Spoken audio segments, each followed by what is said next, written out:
Alléluia, papa. Alléluia, maman. Alors, j'ai une question que les gens me posent souvent. J'ai beau expliquer. J'espère que ce n'est pas une question triste. Hein? Non. J'ai beau expliquer, mais je voudrais que tu donnes quelques explications pour qui va nous éclairer tous. Qui vont nous éclairer. Oui. Ouais. Alors, la question est la suivante. Quand la maman de la paroisse est dérotant, dans la procession de sortie, comment ça se passe? Elle sort dans le rang de dérotant ou alors elle sort en dernière position. En dernière position. En dernière position. Et par rapport aux mamans qui sont là peut-être plus gradées qu'elle, tu veux dire. Voilà. Mais le chargé de paroisse aussi, s'il est dérotant, il sort aussi en même temps que les gens de son grade ou il sort en dernier, puisque c'est leur paroisse. Donc, c'est là la question. C'est là ma question. Ben c'est très simple.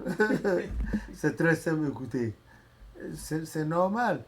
Bon, de nos jours, ça ne se passe pas comme ça, mais il fut un moment dans l'Église, au moment de l'éclosion, là où l'Église a commencé par prendre l'ascension, les zones dans lesquelles, reculées, dans lesquelles l'Église avait commencé par prendre l'ascension, le prophète chauffeur avait bien sûr réglé ce problème.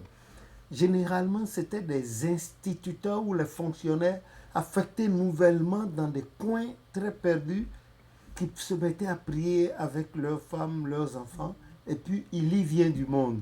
Donc d'office, ils sont chargés de paroisse, et leurs femmes, mointes ou non, deviennent mamans de paroisse. Après quoi, quand ils sont sûrs que la paroisse est là et qu'il y a du monde, ils se réfèrent au prophète. Et le prophète réunissait tous les vénérables seigneurs quelque chose, et celui que l'esprit lui désignait était celui-là qu'on affectait comme évangéliste ou chargé de cette paroisse, puisque celui qui a initié la paroisse n'est pas prêt de laisser son travail pour devenir serviteur de Dieu, ouvrier à plein temps. Il y en a qui quittent le travail et qui acceptent d'être... parce qu'ils sont du coin, c'est leur village et ils arrivent des fois... Donc, alors, il y en a qui acceptent et automatiquement, le prophète leur donne une onction, il atteint un peu, puis il leur donne une deuxième onction jusqu'au grade d'assistant évangéliste, pour devenir en même temps chargé de paroisse et évangéliste de tutelle. Comme ça, s'il y a de nouveaux fidèles, allez, il les baptise. Bon, ceux qui ne pouvaient pas, qui étaient fonctionnaires d'État et qui n'avaient pas même atteint l'âge de la retraite, eh bien, ils acceptaient, le prophète, pour ne pas les déséquilibrer, les nommait peut-être le doyen de la paroisse ou bien le président du comité paroissial. Lui seul avait ce pouvoir-là, lui seul avait ce pouvoir de nommer ou de ne pas nommer. Et il nommait un assistant évangéliste nouveau, choisi parmi les vénérables seigneurs et il l'envoyait là-bas, on allait l'installer et c'était lui qui devenait le chargé de paroisse et l'autre était là pour baptiser, donner l'enseignement conformément au rite de l'église chrétienne céleste et à la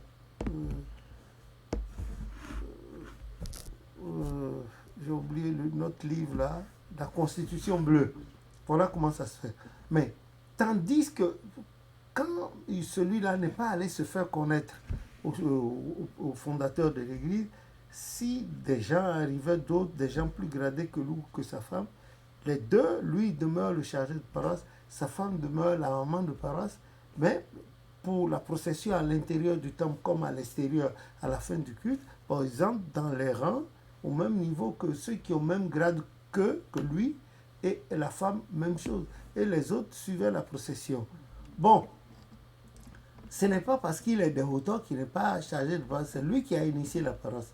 Et jusqu'à nouvel ordre, le siège de l'église n'avait pas encore envoyé un chargé là ou bien, donc il le demeure jusqu'à nouvel ordre. La femme également. Elle peut être même une simple sœur. Si elle est maman de paroisse. Même si d'autres mamans plus gradées qu'elle arrivaient par la suite, non. Car avant d'être serviteurs de Dieu, nous sommes des humains. Et nous avons nos limites et nos faiblesses. faut pas gruger les gens. Moi, ça, j'ai beaucoup admiré le prophète à travers ça. Il avait toujours respecté cela aux uns aux autres. Il a dit l'effort que les efforts que les uns et les autres ont fournis pour implanter une paroisse, ce n'est pas de la blague. Il ne faut pas les léser. Voilà. Maintenant, par la suite, il était aussi arrivé que le prophète a élevé le chargé de paroisse de son grade. Lui a donné un grade plus élevé pour pouvoir être le responsable. Et la femme également, même chose. Voilà comment ça se passe. Voilà. Les autres peuvent en beau être gradés quand il s'agit de parler de la paroisse. C'est le chargé de paroisse, c'est la maman de la paroisse. Voilà. Les autres, c'est des outsiders. Même s'ils sont devenus membres de cette paroisse, ce n'est pas pour ça qu'ils... Et dans cette affaire, il intervient l'explication des onctions.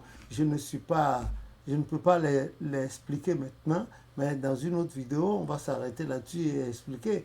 Même âge, vous recevez la même onction le même jour, qui l'emporte sur vous. Bon, même âge, vous avez eu le même onction, mais pas au même moment.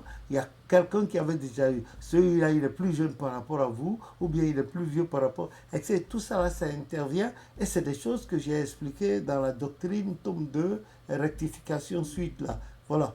Que le nom de l'Éternel soit béni. C'est fini votre question? C'est cette seule question qui m'a été posée. J'ai trouvé, parce que c'était ambigu, même pour moi-même, j'expliquais, mais dans ma tête, c'était pas clair. Bon, voilà, il n'y a pas de problème. Ok? Voilà. Bon, merci beaucoup.